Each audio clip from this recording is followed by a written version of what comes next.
మా మీద వ్యక్తిగతంగా విమర్శించారని చెప్పి సైఫుల్లా గారు అడగటం జరిగింది. వ్యక్తిగతంగా మేము కానీ మా పార్టీ కానీ ఎప్పుడు ఎవరి మీద వ్యక్తిగతంగా వెళ్ళదండి. తెలుగుదేశం పార్టీ విధి విధానం ఎదుటోడు వ్యక్తిగతంగా వెళ్తే ఆ ఎదుటోడికి సమాధానాలు చెప్పే వ్యక్తిగతంగానే ఉంటుంది. విజయనగర్ లో రైస్ మిల్ శివరాజ్యమ్మ కుమారుడు వాటా కింద 2.5 కోట్ల రూపాయలు వాళ్ళకి మీరు చెల్లించలేదు. కోర్టులో వాళ్ళు గెలిచి వాళ్ళు రావాల్సిన వాటా కింద నేటికి మీరు చెల్లించలేదు.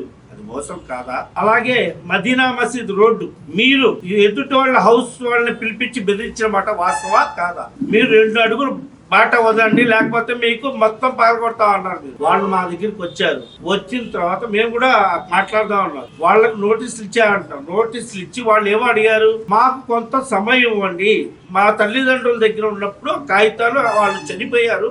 కొంతమంది మా బాబాయిలు హైదరాబాద్ లో ఉన్నారు. ఆ కాగితాలు ఎక్కడ ఉన్నాయో తెచ్చుకున్న తర్వాత ఇస్తాం సమయం అని అడిగారు. అలా మీరు 3 నోటీసులు ఇచ్చామని చెప్పి పొద్దున్నే వచ్చి పొక్కలేని తెచ్చి చెప్ప పెట్టకుండా షాప్ పగలగొట్టి పహారీ కూడా పగలడం వాస్తవం కాదా? మీ ఇంటి పక్క మీరు ఇల్లు కట్టుకున్నప్పుడు మీకు పార్కింగ్ లేకపోతే మీ ఇంటి పక్క డాబాని బెదిరించి సగం కొండల మాట వాస్తవా కాదా? మీ నాన్నగారు యాసిన్ గారు ఇవాళ ఆ పార్కింగ్ ఉన్నదంటే పక్క ఇంటి ఆక్రమణ చేసి బెదిరించి తీసుకుంది. రోడ్డు ఇస్తున్న గురించి అడిగారు. మీరు ముస్లింల గురించే చెప్పారు. నేను ముస్లింలు మీరు అడిగారు కాబట్టి ముస్లిం. అక్కడ 157 మంది సభ్యులు ఉన్నారు.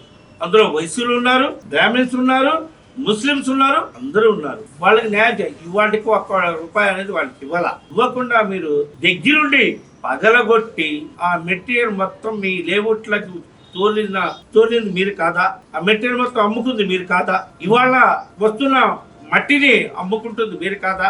ఇదే కదా. మరి ఏదో మీరు సత్యహరిచంద్ర మాట్లాడుతున్నారు. ఇంకా చాలా ఉన్నాయి. అవివేకం మీరు చెప్పిన శాంపిలే. మైనార్టీకి ఏం చేశారంట. వీరయ్య చౌదరి గారి కాడ నుంచి నరేంద్ర కుమార్ దాకా మైనార్టీ బట్టి ఏ చిన్న సమస్య వచ్చినా నేను ఉన్నానని చెప్పి వెంటొచ్చి మైనార్టీ అడ్డం నిలబడిన వ్యక్తులు వీరయ్య చౌదరి గారు, నరేంద్ర కుమార్. ఆనాడు బాబర్ మసీద్ విషయంలో మైనార్టీ పిల్లల్ని ఎలా ఇబ్బంది పెడితే ఆ రోజులు ఆయన కాపాడి ఆ తర్వాత అధికారులు వచ్చిన తర్వాత కేసులు తీపించింది వీరయ్య చౌదరి గారు. ఆనాటి నుంచి ఈనాటి వరకు మరి మైనార్టీ అన్నదంలో ఏ సమస్య వచ్చినా అర్ధరాత్రి కానీ ఏ సమయంలో ఒక కలవకపోతే ఫోన్లో మాట్లాడినా కూడా సమాధానం ఇచ్చి పరిష్కరించిన వ్యక్తి నరేంద్ర కుమార్ గారు. అభివృద్ధి గురించి అడుగుతున్నారు.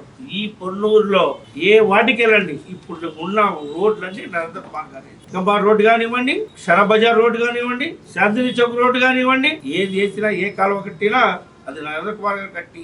మీరు కొత్తగా కట్టింది ఏమి లేదు. మీరు కొత్తగా కట్టింది ఏంటంటే ఉన్న రోడ్డు మీద రోడ్డు వేసి డబ్బులు దొబ్బటం, వర్షానికి పోవటం. ఈ మధ్య కాలంలో దాని గురించి కూడా మేము చూపించాం. ముస్లింలు ఏ చిన్న సమస్య వచ్చినా కాపాడిన వ్యక్తి నరేంద్ర కుమార్ గారు.